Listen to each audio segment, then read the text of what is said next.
Okay, Giant Space Robot here. I'm just going to take you through a mapping that I've put together for the Maschine Jam that extends Traktor in conjunction with the Control S5. So before I go into the mapping in sort of any detail, let's just talk through the setup of the control. It's a nice controller, one of my favourites that I've had. The only limitation really is that it can't be extended, so you just have what you have, and to get it some of the more advanced functionality involves a bit of menu diving. Things like if you want to change effects, you've got to hold down shift and press the effect and turn this around and so on. And I just find it a bit limiting. So I wanted a controller that allowed me to extend it, and Maschine Jam went for that because it's got plenty of buttons, basically, lots of configuration, nice sliders here that are fun to set up and to work with, and crucially pages that are very distinct and you can make look different so you don't get lost in the effects, or sorry, in the pages. Page 1 is general sort of instant gratification DJ Tech Tools type effects. Page 2 is a controller for the sequencer assigned to deck C. Page 4 is a controller for deck D, and so a sequencer controller. I'll take you through those in a bit. Let's just start off with the general effects. So the control at the moment is set up. We've got a track on deck A. That's running there. Got a deck track on deck D.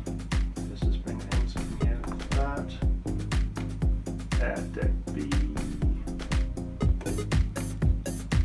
So that's that.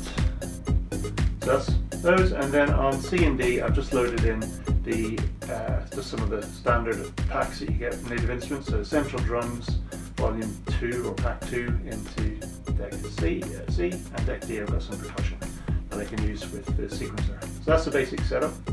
Let's just go back to those two and go through the effects. Now this orange section, this is just a set of EQ kills. So if I want to drop out the, this is deck A, deck B, deck C, deck D. If I want to drop out the bass in deck A, I can just do that, and the mid. Or if I want to drop a bass over there, or both basses, or take out the mid. So it just allows you to sort of juggle around the EQs without having to pull these down. I could do it with these, but this is just convenient. And as a small thing as well, these act as BU meters, so no activity, deck A, deck B, as you can see. So that's this sort of EQ section. Now the rest of the effects all work in a similar way. We've got a set of routers at the top, and these simply route the decks to the effects. And there's a left side and a right side. So deck A, deck B, and deck C, that will route these things through to the bottom decks. So if I want to take A and route it to the effects, I press that on, and then I can use these effects down here. So these bottom sort of blue effects, these are different types of delays. So I press and hold, you can hear a delay building up on that. Release, different set of parameters for that one, different for this. So it's just a set of different parameters for delays. And then this white button, at the moment it's off and all of these things come in at 50% dry wet. If I hit that button on, then they actually do a freeze effect, so you can drop out. And they range from nice slow delays like that take it out over time and pull up the frequency, or sorry, not the frequency, but just take out some more and more of the frequency. And then very quick effects like, which are almost like instant stops with a bit of a tail. As an extra bonus, this slider is mapped to the rate, so you can play with the rate. So that's all delays. I like delays a lot. And then here, this row is just reverb, so this brings in a nice little bit of reverb. Just open up the track a bit more reverb, ridiculous amounts of reverb, and stupid amounts of reverb. So just different sets of reverb. Obviously the last one is best employed as sort of stab. And you can combine these two things, effects, and let's go for that. This row of buttons, this is automated effects, so one button press that does a number of things. So for example,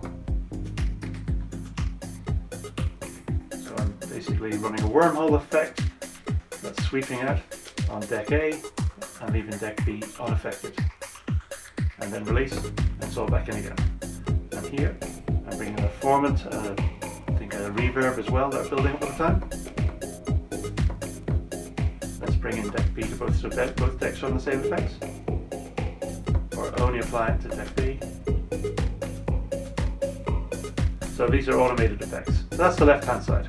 So EQs and frequency kills, automated effects, reverbs, delays. Okay. And then on the right hand side, let's make this one out, so we've got one track going. Same thing again, deck A, deck B, deck C and deck D. Let's leave A on. Start from the bottom. These green ones, these are a selection of gators at different rates, and slicers, which are just set up with different parameters, and beat meshers.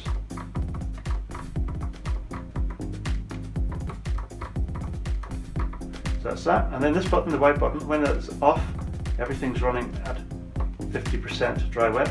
Put that on and it goes to 100% off, on. So a lot more aggressive slicing and so on if you've got that on. This set of buttons is interesting. It doesn't do anything particularly itself. They just basically are shortcuts for assigning effects to effects unit 2. So rather than holding down shift and pressing a button and digging through and slicing or selecting a parameter, what I want to do is just press a button and have effects set up. So I press that button and what I've got now is a peak filter, a digital lo-fi and a gator. Press this button and I've got a set of nice filters, so a formant filter, pulse and a peak filter. So it just brings in a set of effects that I think sound nice together. So let's just work our way through them. So first one, turn these on. We've got a peak filter, digital lo-fi, and a gator to modulate it or turn it off and so on. Press again, it will reset everything. Number 2, that's basically a beat slicer feeding into a filter with an LFO on it and a delay at the end. Which is very nice for getting some lovely dubby sort of effects. I like that one a lot. Third one, another variation, the same sort of idea. Got a filter at the start, feeding into Mulholland, and a gator to play around with. Turn that up. Tend to work better at the lower end. And then the last one is just a series of nice sort of filters that, when you layer them all together, give you a really nice sort of heartbeat, pulsy sort of thing going on. So that's the sort of presets. It's just a quick way of getting things here.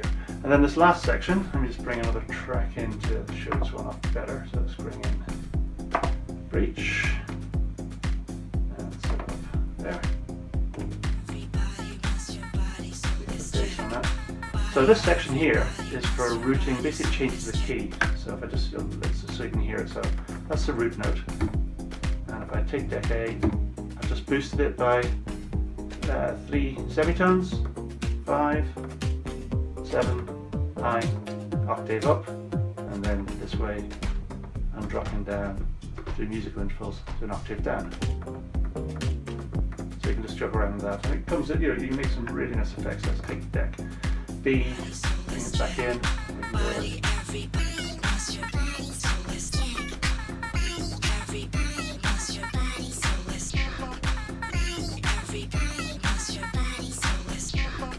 So you can have some nice effects. So that's basically it. We've got routers for selecting which decks go through, left and right side, EQ kills, one button effects, reverbs, delays, slicers and mashers, presets and key change. So that's basically it. Now let's move on to the sequencer. So here we've got a page where it's basically a representation of the sequencer, and one thing to notice with that, you need the deck to be playing. So this is the sequencer deck playing. You can see the current step moving across, but you also need to trigger separately the playing of the sequencer. So that button is set up. I don't know why they've done it that way. You need to have the deck playing and then separately the sequencer playing. So set that up for both deck C and D. So that's now playing, And now I can dial in, let's get a kick drum going in. Bring that volume up so you can hear it. I'll take out that track just so you can hear this going. Kick drum, snare, let's go for a hi-hat, and let's go for some sort of closed hat. It's got them all running together. So that's how you set up things, and this set of buttons here change the sequence length. So at the moment it's 16, 8, 4, 2, 1. So just so you can quickly change the sequence length that way. Nice with putting rolls in. And it's divided up into the parts, so I want to have lots of kicks. It's done like that. These are snares and so on. So whatever the sounds are. So let's just go back to the sort of standard 4/4 so you can hear it. And go on to page 3, which is where we can choose what sounds are being used. So different sort of kick, different snare, different type of hi-hat, and different percussion at the end. So you can really play around with sounds. This is just changing what slots are assigned to the deck. So that's quite nice.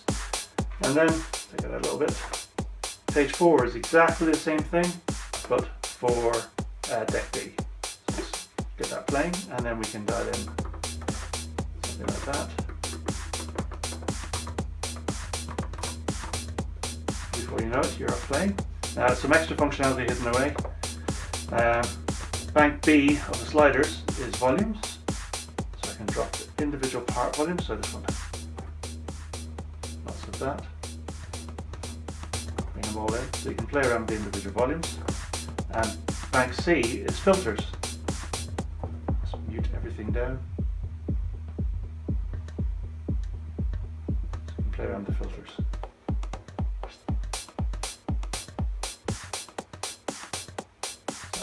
Nice as well. Let's go back to page 2. Another thing that's interesting, I'll just take out the percussion deck for the moment. Just goes in that. So at the moment it's running on a 16, the sequence length is 16. If you hold down the record button here, you can actually change the sequence length. So I'm just going to turn these ones off so that you can hear this better. So at the moment that's running in 16. I can drop down to 1 or 2 or 4 or 8 or 16. If I hold down record, I can set up each slot can have its own sequence length. So that's basically a 3, and it's, so this sequence is now running at a sequence length 3. This one's running at a sequence length of 6. You start getting sort of polyrhythmic effects. So each slot can have its own sequence length, or you can just reset them all back out. And the last thing is page I'm still working on, which is presets. So that's deck C being set to a standard 4 to the floor house beat, basic hip hop beat, and I'll add in some standard things like reggaeton and other things down here later on.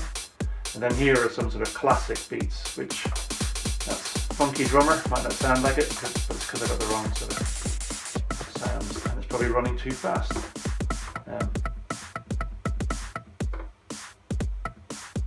So I can basically just run through different things in classic beats. And that's it. So page 1, full effects, or sorry, quick effects. Page 2, sequencer control. Page 3, sound selection. Page 4, sequencer control. Sound selection again for deck D. So that's the overall mapping. I hope you have fun with it and send me any feedback. Oh, one more button before we go.